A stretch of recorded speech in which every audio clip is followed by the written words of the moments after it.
Hello and welcome to today's podcast. I am joined today by Nova Markina of London, Ontario, Canada.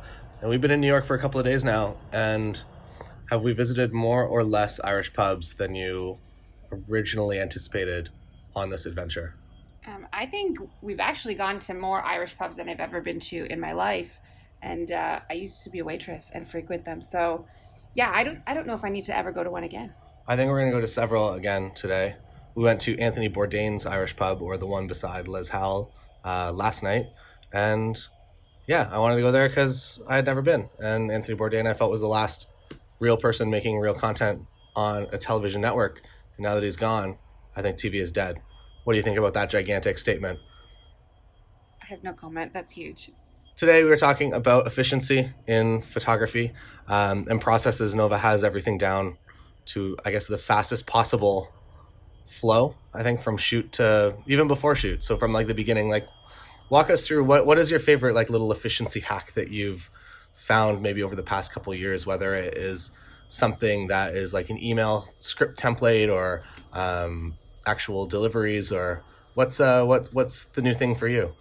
Um, well, I would probably say automation in terms of emails and setting client expectations. So, from a first inquiry that I get with a client, be it for a pricing guide and what we offer, or a direct inquiry about their wedding date, most of our emails are templated. We've got autoresponders, but they are personalized enough that people love them. And throughout the entire process, I set clients' expectations by automating my email system so that clients know what to expect for their engagement session or what they can expect from me and how I run the day. And it just takes the time out of rewriting every single email because essentially everything is the same for a wedding workflow.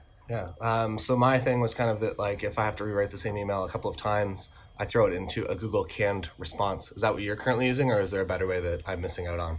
I use 17 Hats. Um, they've kind of, Revolutionized? yeah, it's super simple actually to use their system. So I have workflows with them as well. So not only do I have the canned responses that Taylor was talking about, I've got a workflow. So if you're an inquiring bride for a wedding start to finish with an engagement session, I've got a workflow for you with certain emails. If you are inquiring about corporate, I've got a workflow for you so that nothing's missed along the way.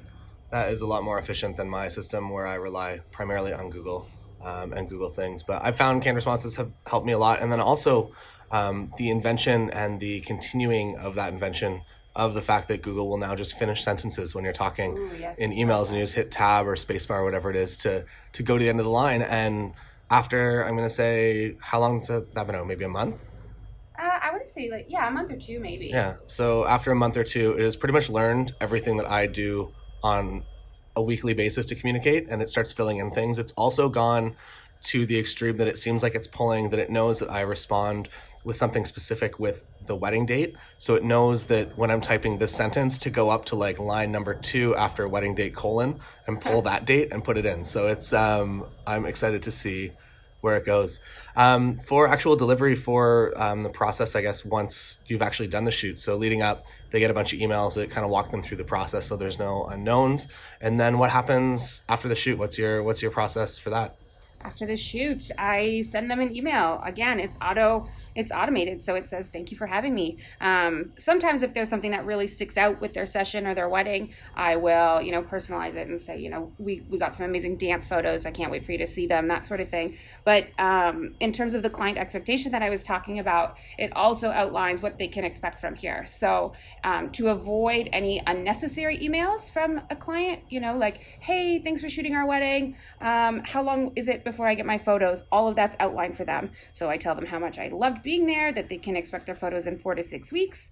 And then that's exactly what I do. And then the delivery email is also templated, but I change in their link and their personal password, and it's pretty simple too. And how do you deliver officially? What are you using? I'm using Pixie Set. I use SmugMug. I like their ability. Like, I have everything that I've ever shot since 2009 backed up on there. There's no limit to the storage, I guess you could say. And then I'm able to personalize galleries for every client there too. Yeah, so that's what I was using, and then I found pretty much that I didn't like the word smug mug. No, I don't like it either. Gave me some anxiety sending galleries and potentially the client finding out that I was using a service called smug mug.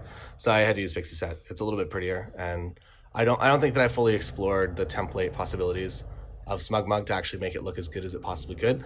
The one thing I like as a photo video creator is the fact that smug mug can handle both photos and videos in one gallery, and I have no idea why Pixie Set can't yet. So another thing I like with SmugMug too, in terms of, backing up, lots of times clients ask me what happens after their wedding and how do I make sure their images are safe, because there is no limit to the storage. As soon as I get home from a wedding, everything that I shot goes up into the cloud. So, I get home from a wedding, crack a bottle of wine, and before I know it, we've been in New York for 4 days, so you're not wrong. Crack a bottle of vodka and upload their photos to the cloud so that they're safe. Yeah, I do the same. So all my JPEGs, I shoot RAW and JPEG in camera, which I believe you do as well. Yeah. And then when you get home, the reason for shooting RAW and JPEG is one, for actually engagement sessions, maybe this is also a bit of an efficiency hack that I don't even touch the RAW files anymore for engagement sessions. If I'm shooting in controlled lighting situations, all I do is go through the RAW or the JPEG files, and if I see any that need a lot of work and I do need to go to the RAWs, then I just edit from the RAWs. But otherwise, I edit from the JPEGs, and it takes me like 5 minutes to finish an engagement session. Because I found pretty much what I was doing was when I loaded the RAW files in, when it goes from like looking beautiful to loading actually like the RAW file in and kind of showing the flat color profile without all the tweaks that I put on my JPEGs, I was pretty much just editing the RAW photo to look like the JPEG. So I just decided that I didn't really want to do that step anymore.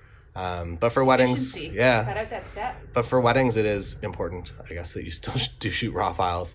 Yes. Any other little efficiency hacks? Let's talk about gear for a second. Does your bag look like? Because I feel like it's not two full carry-on suitcases full of 1,000 different elements. No, I'm a pretty minimalist shooter. I mean, I show up with my over-shoulder bag with my essentials. I do have 2 suitcases in my trunk of backup gear and extra lighting and whatnot, but I typically never dive into them. Also, I don't like keeping gear in my car because it's not the safest. My insurance company, doesn't like it either. But in terms of gear, I've got 2 bodies on me. My favorite 70 to 200, my lazy girl lens, as I like to call it, a 50 and 85, and then I usually just make sure that my second has a 24 to 70. So they've got 1 body, so 4 lenses and 3 cameras and some flashes. And what do you find yourself using the most? 70 to 200 for sure. Lazy girl lens. I do all my family portraits on that. Wedding party, ceremony. It's good. Yeah, I find that when I show up, I don't want to be the person with the 7200 in the getting ready stage of You're things. right. So Right. I start with something a little bit smaller, and then essentially as soon as the ceremony happens, it's a lot easier to just kind of zoom around rather than try to run around like a crazy person. I'm with you 100%. 50 for getting readies. Yes, absolutely. Cool. Any other tips for people that are photographers that are maybe looking to get into the industry? We'll flip it a little bit. What was your process like actually getting into the industry, and was that the most efficient and direct route, or did you, looking back, was there a way that you could have maybe refined things to get to where you wanted to be a little bit faster? I think I did things as best I knew at the time, so I don't want to be too hard on myself. There was probably certainly easier ways to go about things, but I'm kind of a work smart, not hard person. So I tried to find as many little loopholes to get where I wanted to be faster. Sweet. All right, that is all for today. We're gonna go see the Nutcracker at the Lincoln Center. All I know about the Lincoln Center is that it was on Pitch Perfect a couple of times. That is my full understanding of what's going to happen in the Nutcracker. So I'm assuming Anna Kendrick will be there, and somebody will vomit off the stage. We can only hope. All right. We'll see you tomorrow on the Daily Podcast. I hope you're having a lovely day wherever you are in the world. Goodbye.